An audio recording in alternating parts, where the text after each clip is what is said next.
បាទសូមជម្រាបសួរទៅដល់បងប្អូនប្រជាកសិករបាទក៏ដូចជាលោកពូលោកតាលោកយាយអ៊ំពូមីងទាំងអស់គ្នាបាទចឹងសម្រាប់ពេលល្ងាចបាទក្រោយពីខ្ញុំបានដេញគូចូលរួចរាល់ហើយចោលរាល់ហើយយើងក៏មកប្រឌិតរូបភាពជាមួយស្មៅបាទក្រោយពីចុងខែ5នេះឃើញថាភ្លៀងធ្លាក់ជោគជាំយើងមិនបាច់ធ្វើការស្រោចស្រព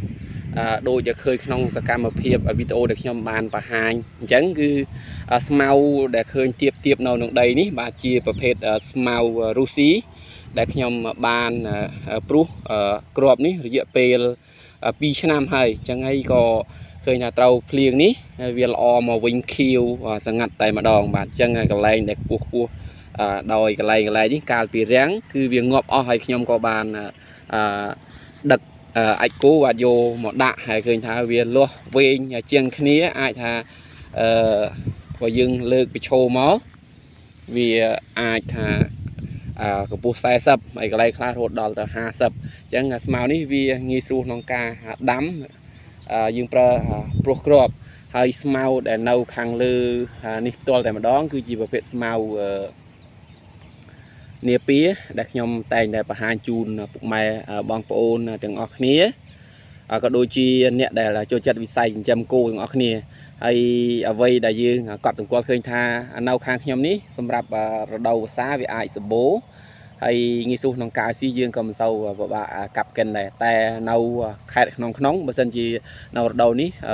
កាលណាដែលគេធ្វើស្រែអស់អញ្ចឹងវាពិបាកក្នុងការ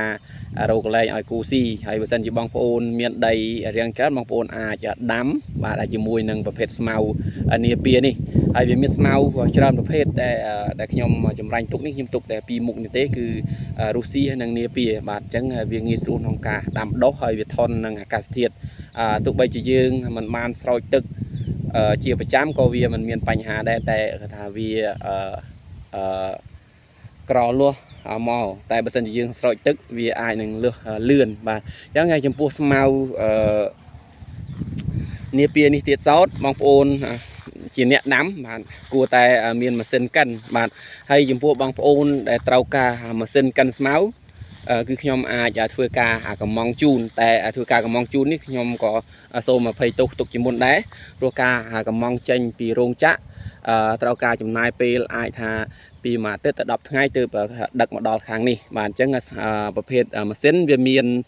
ច្រើនជម្រើសបើសិនជាបងប្អូនយកជាប្រភេទតួម៉ាស៊ីនក៏ដោយយកជាប្រភេទសាំងក៏ដោយឬក៏ម៉ូទ័រក៏ដោយគឺតម្លៃអត់ដូចគ្នាទេហើយក្នុងនោះផងដែរវាមានជាប្រភេទដែកធម្មតាក៏ដូចជាដែកអ៊ីណុកអញ្ចឹងវាមានច្រើនសន្តានបាទសម្រាប់បងប្អូនប្រជាកសិករអ្នកដែលដាំស្មៅបាទអញ្ចឹងការដាំស្មៅនេះ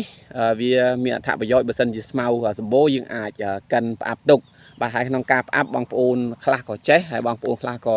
មិនទាន់ចេះអញ្ចឹងវាមិនជាពិបាកអីទេបើសិនជាមានភ្លៀងមានអីជោគជាំ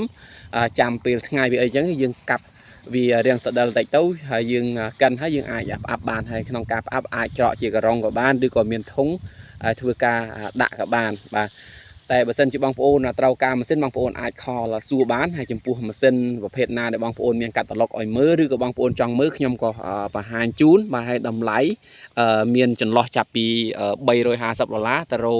$750វាទៅតាមដែកធម្មតាឬក៏ដែកអ៊ីណុកបាទអញ្ចឹងខ្ញុំក៏ខានបានបង្ហាញជាមួយនឹង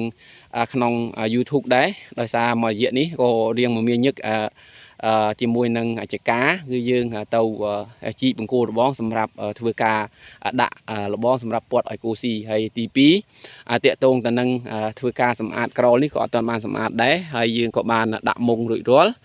ហើយក៏កាប់កិនអីតិចតួចអីតែប៉ុណ្្នឹងឯងព្រោះស្មៅសម្បូរតែយើងបខំកាប់នេះដើម្បីឲ្យវាលាស់បានកាន់តែច្រើនហើយស្មៅនៅតែខ្ចីហើយចន្លោះពេលក្នុងការកាប់នេះយើងអាចថាក្រោយពីវាលាស់អីខ្ចីល្អគឺក្នុងចន្លោះពេលពី4ទៅ6ខែគឺកំពុងអាចស៊ីបានហើយវាក៏ទន់ស្រួលវាមិនរឹងពេកហើយក៏មិនជាខ្ចីពេកអញ្ចឹងយើងអាចឲ្យវាស៊ីជាប្រចាំបានហើយក៏មានបងប្អូនមួយចំនួនគាត់បានសាកសួរដែរថាគូផើមឬក៏ គូដែលពោះធំអាចឲ្យស៊ីបានឬក៏អត់តែចំពោះស្មៅវាមិនជាបញ្ហាទេសម្រាប់បងប្អូនឲ្យស៊ីតែបងប្អូនត្រូវដឹងថាចំនួនណាដែលយើងអាចផ្គត់ផ្គង់គោបានយើងដាំក្នុងចំនួននោះហើយការឲ្យស៊ីប៉ុណ្ណាទៅតាមលទ្ធភាពបងប្អូនព្រោះខ្ញុំឲ្យស៊ីនេះក៏វាយូរមកដែរហើយពីដែលយើងចិញ្ចឹមមករហូតដល់យើងពង្រីកការដាំដុះក៏ដូចជាឈានទៅដល់មានម៉ាស៊ីនកាន់សំដៅម៉ាស៊ីនកិនអញ្ចឹងបងប្អូនដែលចង់បានម៉ាស៊ីនបងប្អូនអាចទំនាក់ទំនងមកតាមលេខទូរស័ព្ទឬក៏ប្រព័ន្ធ Telegram ដែលមានលេខ097 878 097 ឬមួយក៏បងប្អូនអាចជំនាញបងប្អូនចង់ឈៀងចូលមកលេងកំសាន្តបានដែលអាស័យដ្ឋានខ្ញុំបាទនេះបាទស្ថិតនៅក្នុងភូមិដងរែកឃុំបន្ទាយឆ្មាស្រុកថ្មពួកខេត្តបន្ទាយមានជ័យជាប់នឹងជើងភ្នំផ្ទាល់តែម្ដងដូចដែលខ្ញុំបានបង្ហាញអញ្ចឹងបាទហើយសម្រាប់វីដេអូមានតែប៉ុណ្្នឹងទេអរគុណរកការតាមដានរបស់បងប្អូន